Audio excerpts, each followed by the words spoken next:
오늘 주신 하나님의 말씀은 출애굽기 27장 9절에서 15절 말씀입니다. 출애굽기 27장 9절에서 15절 말씀 구약성경 123쪽에 있습니다. 출애굽기 27장 9절부터 15절까지의 말씀 한 절씩 교독합니다.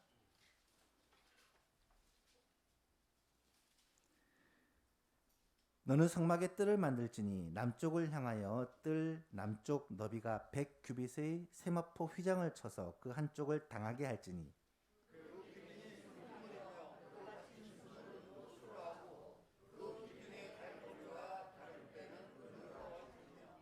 그 북쪽에도 너비가 100규빗의 포장을 치되 그 기둥이 스물이며 그 기둥의 받침 스물은 노스로 하고 그 기둥의 갈고리와 가름대는 은으로 할지며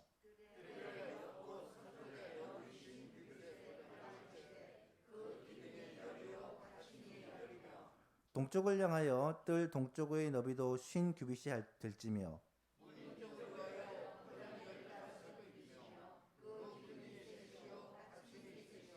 문 서쪽을 같이 읽겠습니다. 문 저쪽을 위하여도 포장이 15규빗이며 그 기둥이 셋이요 받침이 셋이며 아멘.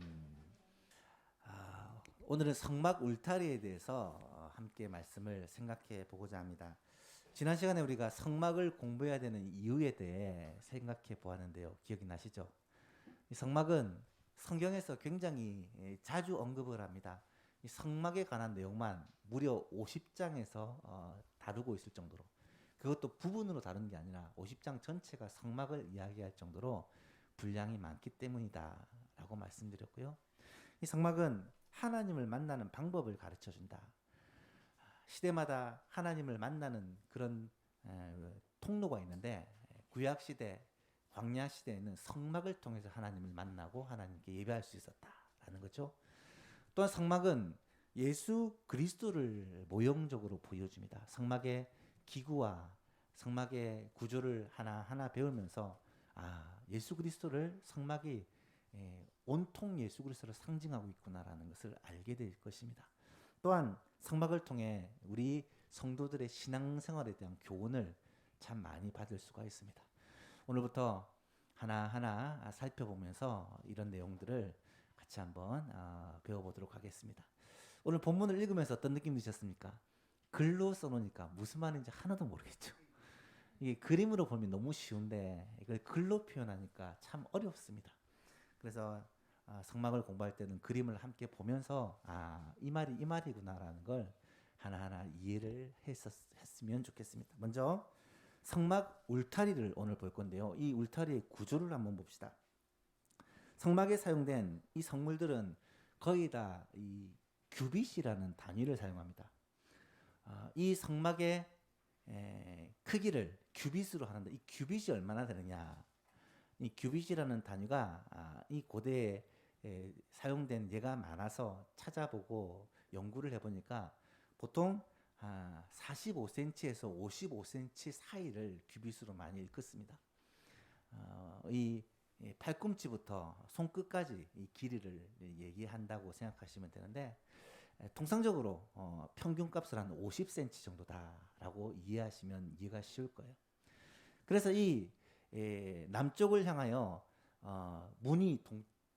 성막의 문이 동쪽을 향하여 있고, 그리고 이 남쪽을 향하여 북쪽을 향하여가 이 가로인데, 이 가로가 100규빗이다. 100규빗은 50m다. 그리고 세로는 25m, 50규빗이니까 25m다. 그러니까 긴 쪽이 50m고 짧은 쪽이 25m인 직사각형 모양으로 이 성막 뜰이 생겼고, 그 뜰을 둘러서 성막에 울타리가 쳐져 있다라고 이해하시면 쉽습니다. 이 크기가 얼마나 되느냐, 감이 잘 안 오실 건데, 우리 국제 대회 수영 경기장이 거의 이 정도 크기입니다. 길이가 50m고 폭이 한 25m 정도 된다 생각하니까 그 정도? 평수로 계산하니까 378평이라고 합니다. 꽤 넓은 그런 범위를 가진 성막이다라고 생각을 하실 수 있습니다. 그럼 이 성막이 상징하는 상징적 의미가 뭐냐? 이 성막은 첫 번째로 성막의 이 기둥은 구원받은 성도의 모습을 상징한다라고 말할 수 있습니다. 이 성막은 총 60개의 기둥으로 이루어져 있고 그 기둥을 세마포로 둘러싼 형식으로 만들어져 있습니다. 이 기둥 하나하나는 성도를 의미한다라고 말할 수가 있죠. 먼저 이 성막의 받침이 놋으로 되어 있습니다. 놋은 십자가를 상징한다라고 말할 수 있죠. 여러분, 성경에 이 놋을 이야기할 때 민수기 21장에 놋뱀 사건 기억나시죠? 불뱀이 이스라엘 백성들을 물어서 죽게 되었을 때 하나님을 원망한 죄로 하나님의 심판이 임했을 때 그때 하나님이 모세를 통하여 놋뱀을 만들어 장대에 높이 달고 그 놋뱀을 본 사람은 불뱀에 물렸을 때라도 죽지 않고 살게 된다. 이렇게 말씀하신 내용이 민수기 21장에 나타납니다. 내용을 보면 여호와께서 모세에게 이르시되 불뱀을 만들어 장대 위에 매달아라. 물린 자마다 그것을 보면 살리라. 모세가 놋뱀을 만들어 장대 위에 다니 뱀에게 물린 자가 놋뱀을 쳐다본즉 모두 살더라. 죽고 사는 게 뭐 치료받는 게 있는 게 아니라 놋뱀을 보느냐 보지 않느냐에 있다라는 말입니다. 이것을 예수님은 어떻게 해석하십니까? 요한복음 3장에 보니까 모세가 광야에서 뱀을 든 것 같이 인자도 들려야 하리니 이는 그를 믿는 자마다 영생을 얻게 하려 하심이라. 우리가 잘 아는 요한복음 3장 16절이 바로 이어서 나타납니다. 하나님의 세상을 이처럼 사랑하사 독생자를 주셨으니 이는 그를 믿는 자마다 멸망하지 않고 영생을 얻게 하려는 것이다. 그렇습니다. 예수 그리스도 그분이 십자가에 달려 죽으신 이 예수 그리스도의 십자가를 믿는 사람은 죄로 인해 죽지 않고 살게 된다는 이 구원의 비밀을 예수님은 이 놋뱀 사건을 통해 설명하고 계시다는 거예요. 따라서 이 놋은 성경에서 자주 나오는데 예수 그리스도의 십자가 혹은 십자가에 달린 예수 그리스도를 상징하는 표현이다라고 이해를 하시면 될 것입니다. 또 이 기둥의 뚜껑과 또 연결 고리는 은으로 되어 있습니다. 은은 믿음을 상징한다라고 이해를 하실 수 있습니다. 성경에서 나오는 이 금과 은 어쩌면 성막을 만드는 재료로 가장 많이 사용되는 재료들인데 이 금과 은은 성도의 믿음을 상징한다라고 이해할 수가 있습니다. 대부분의 성막을 연구하는 사람들이 예수 그리스도 그분을 우리의 주로 우리의 구주로 믿는 이 순수한 믿음을 가리켜 은으로 표현됐다. 그렇다면 이 성막 기둥이 받침은 놋이요 뚜껑은 은으로 이루어졌다라는 말은 무슨 의미냐? 바로 예수 그리스도의 십자가, 예수 그리스도의 대속의 죽으심을 믿는 믿음 위에 세워진 사람이 바로 성도다라는 말이고, 이 성도는 곧 성막을 둘러싼 울타리에 기둥이 되어진다라고 생각할 수가 있겠습니다. 그리고 이 기둥을 세마포는 천이죠. 이 천을 가지고 이어서 울타리를 만들었다라고 성경이 기록하는데 이 세마포라는 것이 뭐냐? 세마포는 그림을 보시면 이런 식물에서 아마라는 식물에서 나온 실을 가지고 짠 천이라고 생각하시면 됩니다. 세마포는 특징이 하얗고 그리고 이것을 영어로 번역하면 린넨이라고 합니다. 린넨 뭔지 아시죠?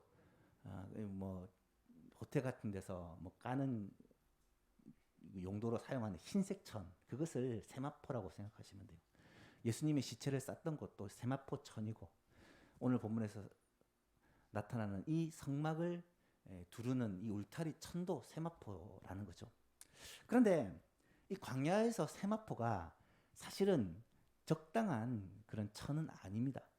사실 광야에서는 이 부식 항상 모래바람이 세차게 불기 때문에 이 부식에 강한 천으로 그리고 내구성이 아주 높은 천으로 또 흰색 천은 오염이 잘 되기 때문에 오염에 강한 천으로 보통 염소털을 사용한다고 합니다.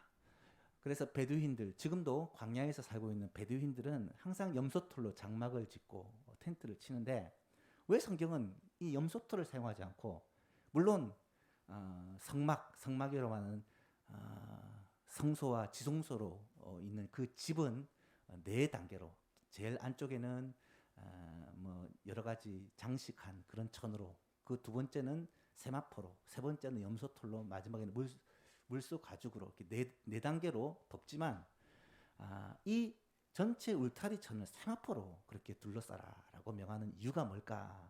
이것은 세마포라는 특징이 성결을 상징하기 때문입니다. 여러분, 세마포는 깨끗하고 성결한 천으로 알려져 있고요. 이 제사장이 입는 옷이 세마포로 이루어져 있습니다. 제사장은 세마포 속옷, 반포 속옷이라는 이 세마포 속옷을 입고 위에다가 에봇이라는 것을 덧입고 그렇게 제사장의 사역을 감당하게 되어 있습니다. 이 깨끗한 성결함을 상징하는 천이 바로 세마포라는 거죠. 또 세마포가 어디 나오냐면 요한계시록에 보면 성도가 어린 양의 혼인잔치에 입고 갈 옷으로 세마포 옷을 소개를 합니다. 계시록 19장에 보면 그에게 빛나고 깨끗한 세마포 옷을 입도록 허락하셨으니 이 세마포 옷은 성도들의 옳은 행실이다. 세마포 옷을 입지 않으면 어린 양의 혼인잔치에 참여를 못한다고 되어 있어요. 예복을 입지 않으면 쫓겨난다고 말합니다. 이 세마포 옷이 뭐냐? 성도의 순결, 성결을 상징하는 것으로 예수 그리스도의 보혈로 깨끗함을 받은 성도들이 이 땅 가운데 옳은 삶, 착한 삶, 의로운 삶을 살아가는 것을 상징적으로 표현하는 것이죠. 그래서 이 세마포는 제사장의 옷이다. 제사장이 안에 세마포 옷을 입고 밖에 에봇을 덧입고 그렇게 사역을 하는데, 우리가 잘 아는 대속제일 7월 10일이 되면 대제사장이 1년에 한 번 지성소에까지 들어가서 하나님 앞에 예배를 드리는 모습이 나타나는데, 그때는 이 에봇을 벗어버리고 오직 안에 있는 세마포만 입고 들어가게 됩니다. 그만큼 법궤 앞에, 하나님 앞에 성결을 강조한다라고 생각하시면 되겠습니다. 따라서 이 세마포는 성결, 순결을 의미한다. 보십시오. 놋 받침, 은 뚜껑, 그리고 연결 고리, 그리고 세마포로 둘러싼 이 울타리가 상징하는 게 뭐냐? 이 울타리는 두 번째로 성도들로 이루어진 교회의 모습을 상징한다라고 말할 수 있습니다. 기둥 하나하나가 성도라고 하면 이 성도들이 이 세마포로 다 연결되어, 또 은고리와 또 이 연결고리로 다 연결되어 있는 이것은 성도들의 모임인 교회다라고 이해할 수가 있는 거예요. 그래서 이 성막을 우리는 앞으로 교회로 생각하고 교회에 대해서 이 성막을 통해 배우게 될 것입니다. 에베소서 2장에 보면 이런 표현이 나타나요. 너희는 사도들과 선지자들의 터 위에 세우심을 입은 자라. 그리스도 예수께서 친히 모퉁이 돌이 되셨느니라. 그의 안에서 건물마다 서로 연결하여 주 안에서 성전이 되어 가고, 너희도 성령 안에서 하나님의 거하실 처소가 되기 위하여 그리스도 예수 안에서 함께 지어져 가느니라. 이 말씀을 읽으면 자연스럽게 이 성막의 모습이 떠오르게 됩니다. 기둥들이 다 연결되어서 하나의 하나님의 전으로 이어져 가는 이 모습이 바로 성막에서 1번 그림 앞에 성막에서 이 밖에 있는 울타리들이 60개의 기둥이 세마포천으로 다 연결되어서 하나가 되어지는 이 모습을 상징한다. 이것은 바로 성도들의 모임인 교회를 의미한다라고 생각하시면 되겠습니다. 따라서 오늘은 이 세마포 이 울타리, 성막의 울타리를 통해 우리가 깨닫게 되는 이 기둥과 이 울타리가 상징하는 교회의 의미에 대해서, 교회의 특징에 대해서 마지막으로 함께 생각해 보고자 합니다. 적용입니다. 교회는 어떤 특징을 가지느냐? 첫 번째로 교회는 성도들의 모임이 곧 교회다라는 것입니다. 말씀드렸지만 각각의 이 기둥들은 다 성도들을 가리키고 연결시킨 이 울타리는 교회를 상징한다면, 교회는 어떤 건물이나 장소라기보다는 성도들의 모임이라고 이해를 해야 한다는 거예요. 성경은 항상 교회를 성도들의 모임이라고 그렇게 생각하고 이야기를 합니다. 성경을 읽어보시면서 교회라는 표현이 나오면 그 교회가 어떤 건물이나 어떤 장소를 의미한다는 의미는 거의 사용되지 않아요. 항상 성도들의 모임으로 이해를 합니다. 왜냐하면 당시에는 교회 건물이 없었거든요.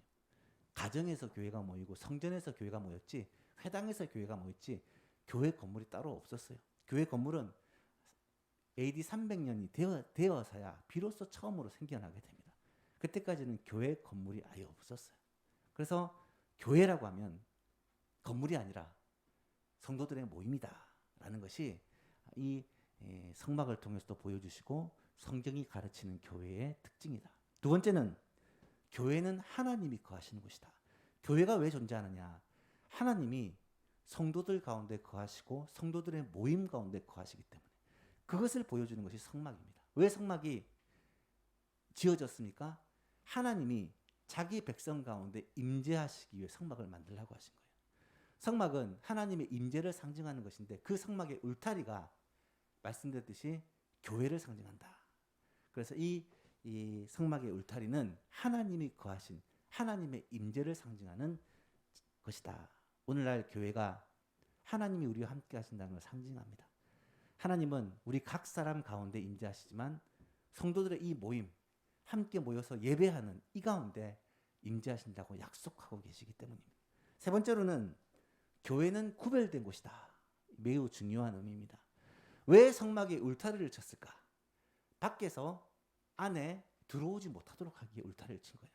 이 성막의 울타리의 높이가 얼마나 되느냐? 5규빗, 2.5m 정도가 됩니다. 아무리 큰 사람도 그 울타리를 넘어서 볼 수는 없습니다. 사람의 키를 훌쩍 넘는 2.5m가 되는 이 울타리를 친 이유는 밖과 안을 구별하기 위해서라는 거예요. 교회는 이 세상 속에 존재합니다. 세상 가운데 존재하지만 세상과는 구별된 공동체라는 거예요. 세상과 구별되지 않은 공동체는 교회가 아니라는 말이에요. 여러분 생각해 보십시오. 이스라엘 백성들이 남자 어른만 260만 명입니다. 20세 이상 남성만. 그러면 여자와 아이까지 하면 적어도 200만은 넘어요. 200만이 넘는 어마어마한 사람들이 진을 치고 살아가는데 그 진 한가운데에 성막이 딱 있어요. 성막이 문이 동쪽으로 해서 탁 놓여지면 동쪽, 서쪽, 남쪽, 북쪽에 각각 3지파씩 12지파가 진을 착 치게 되어 있어요. 성막을 중심으로. 그래서 항상 성막이 진의 센터에 존재합니다. 하나님의 임재는 하나님의 백성 가운데 임하시고 이것은 우리가 사는 세상 속에 하나님의 임재가 있는데 그런데 하나님이 거하시는 그 성전은 울타리로 세상과 구별이 된다는 거예요. 교회도 하나님께서 이 땅 가운데 임하시고 이 땅 가운데 하나님의 임재가 분명히 있는데 교회라는 울타리, 이 거룩함에 구별된 장소가 바로 교회라는 것을 우리는 꼭 기억해야 한다는 거예요. 세상과 구별되지 않는 것은 교회가 아닙니다. 세상과 똑같아져 버리는 것은 교회로서의 그 의미를 상실해 버리는 거예요. 마지막으로 교회는 하나님의 보호 가운데 있는 곳이다. 여러분, 울타리는 보호를 상징합니다. 울타리는 그 안을 지키기 위해 울타리를 치는 거예요. 마찬가지로 교회는 하나님의 보호하심 속에 하나님의 인도하심 속에 있는 공동체다라는 것을 이 성막 울타리가 상징적으로 보여준다라는 사실입니다. 4가지를 말씀드렸습니다. 이 성막 울타리를 통해서 우리가 알 수 있는 교회의 특징은 교회는 건물이 아니라 사람들의 모임, 성도들의 모임이다. 두 번째는 교회는 하나님의 임재, 하나님이 거하시는 장소다. 세 번째는 교회는 거룩하게 구별된 곳이다. 세상과 구별된 곳이 교회다. 마지막으로 교회는 하나님의 보호와 하나님의 보호하심, 하나님의 지키심을 상징하는 것이다. 오늘날 우리 교회가 그런 교회라는 사실을 꼭 기억했으면 좋겠고 이것이 이 성막 울타리를 통해서 우리에게 주시는 교회에 대한 교훈이다라는 사실을 기억하시고 그렇게 성막을 계속해서 공부해 나갈 수 있었으면 좋겠습니다.